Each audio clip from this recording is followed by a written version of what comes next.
Once we've solved for gamma using either the linear approximation method or the full nonlinear system of equations and some iterative solver, we can now use that information to compute the total force and moment on this system of lifting surfaces. And that's one of the benefits of this whole system, is that we can include a main wing, a horizontal tail, a vertical tail. This is just a system of horseshoe vortices that can be placed relative to each other, and we can capture interactions between a system of lifting surfaces. So let's just walk through what the total forces and moments now would look like. Remember that the force on some I component from the vortex lifting law is equal to rho times gamma I VI cross LI. Okay, so that's just the vortex lifting law. So that's the force on some horseshoe vortex here that has a strength, or exerted by a horseshoe vortex here that has a strength of gamma. Okay, so that will be producing some. We'll just draw a force F sub I in some direction that's actually perpendicular to L and V infinity, or V sub I, which includes V infinity plus all of the induced velocity from the other horseshoe vortices, or the whole system of horseshoe vortices.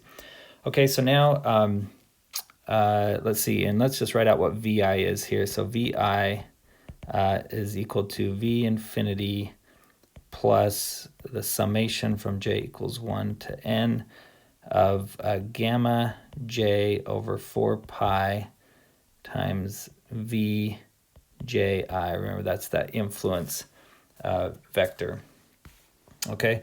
So now we can just sum up all of the forces. So we know what VI is at each location, because we know what gamma j is. So we can sum up all of this. We get a VI. We can cross that with Li, multiply it by the local gamma, and that gives us a local force.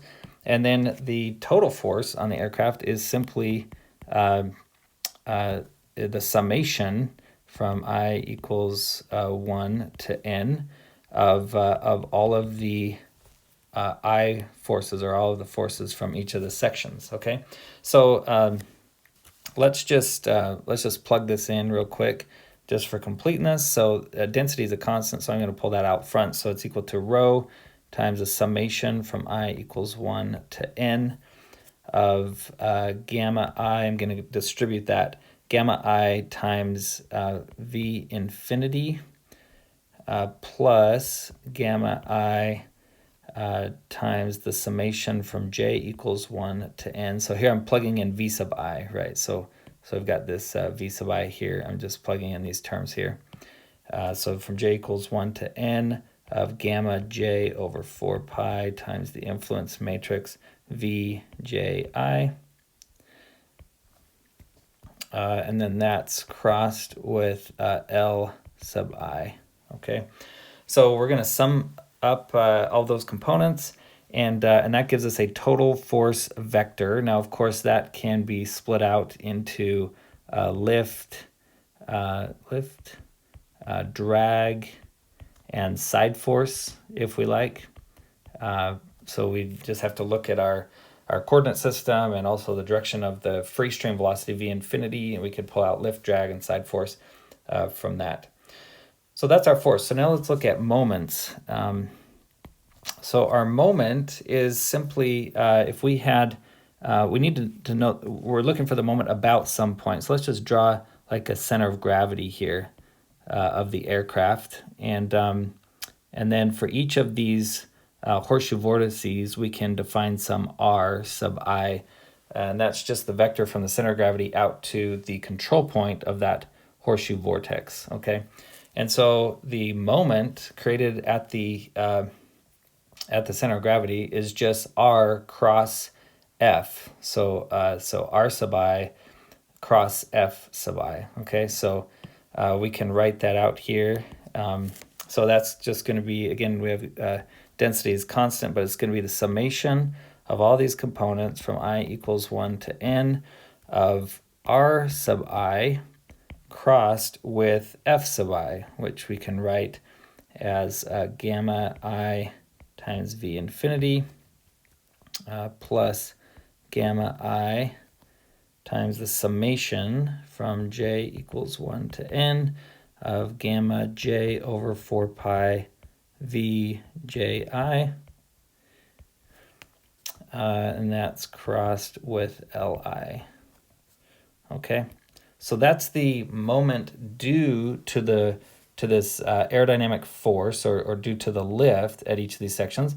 But there's actually another component of moment that we should also include here, and that is that if we look at this airfoil, we've placed the bound portion of this horseshoe vortex at the quarter chord of that airfoil, but that is now producing some amount of lift, but also that airfoil at that angle of attack may be producing some moment, okay, some pitching moment about the axis of that airfoil. So the axis of the airfoil we're going to say is u sub s. That's the span-wise direction that's normal to the airfoil, and that is defined as the axial component of that airfoil, the unit axial crossed with the unit normal. So we've used the normal and axial components before, and we cross those in order to get the span-wise direction,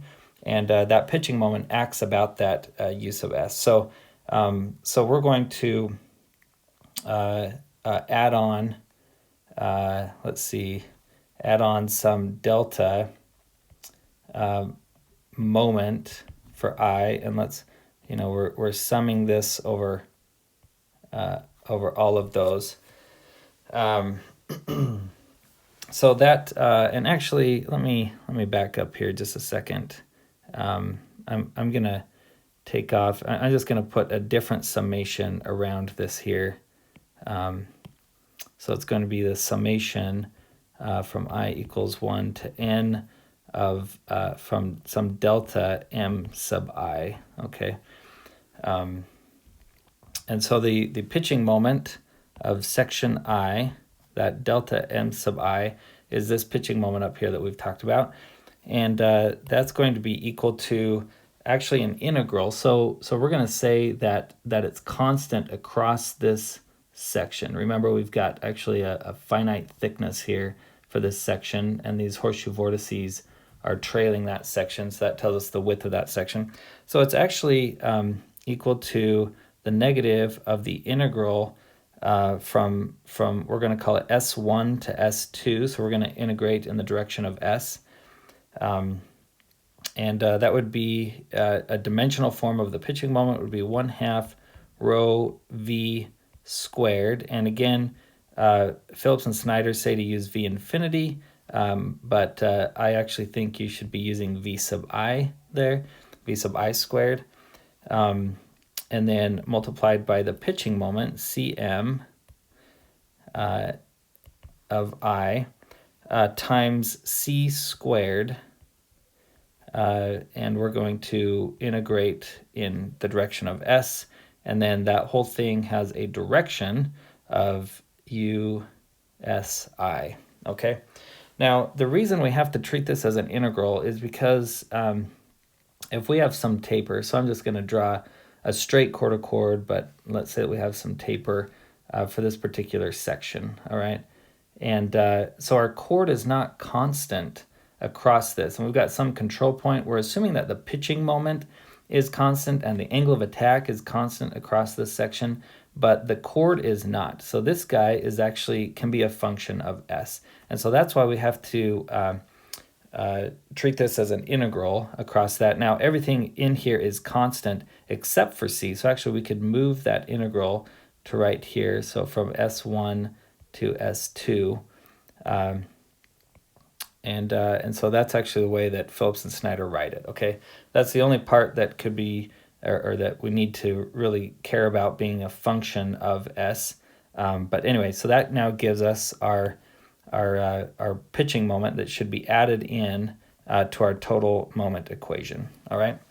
So there's our force and our moment. Now those are the aerodynamic forces and moments. Well, the force that's just our inviscid force, and the pitching moment is actually largely the inviscid component too. Most of our pitching moment, well, this term especially is inviscid. That's due to the lift, right? Or this force.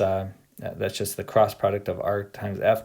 But then this term here, that local pitching moment that we're including, is usually kind of dominated by inviscid characteristics of the airfoil.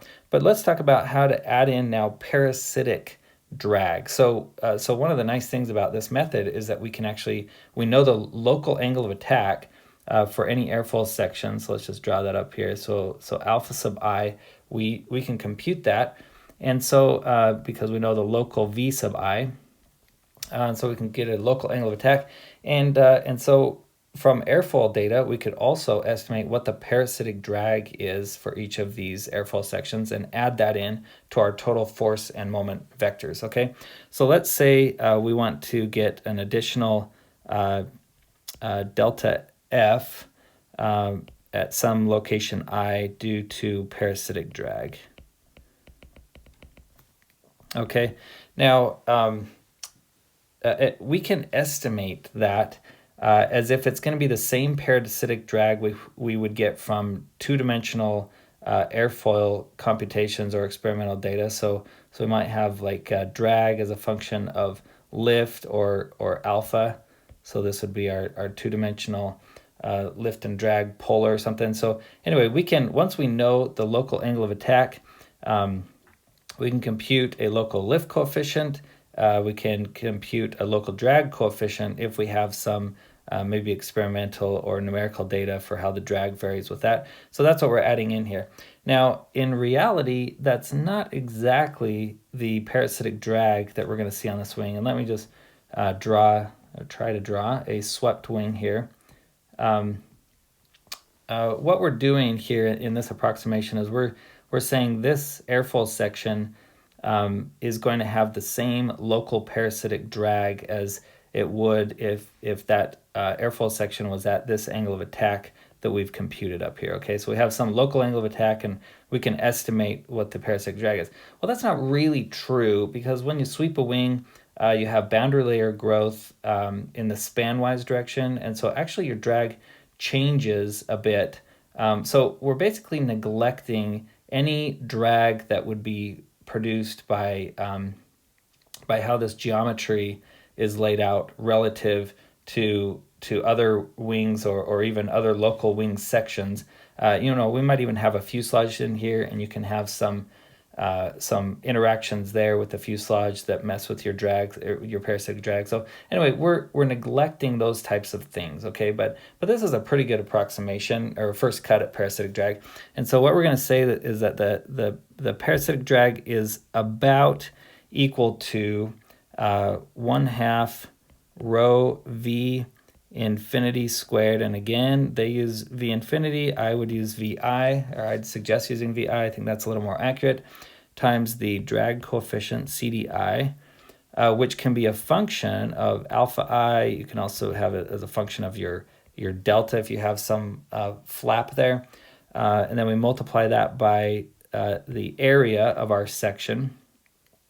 And then we put it in the direction of the velocity. Now remember, drag in the two-dimensional world always acts in the same direction as the local free stream velocity, right? So our local velocity is v sub I. So we're going to put the drag in the same direction of that. We're going to call that u sub I, where u sub I is simply defined as vi over its magnitude. Okay, so that's just the direction of that local free stream velocity.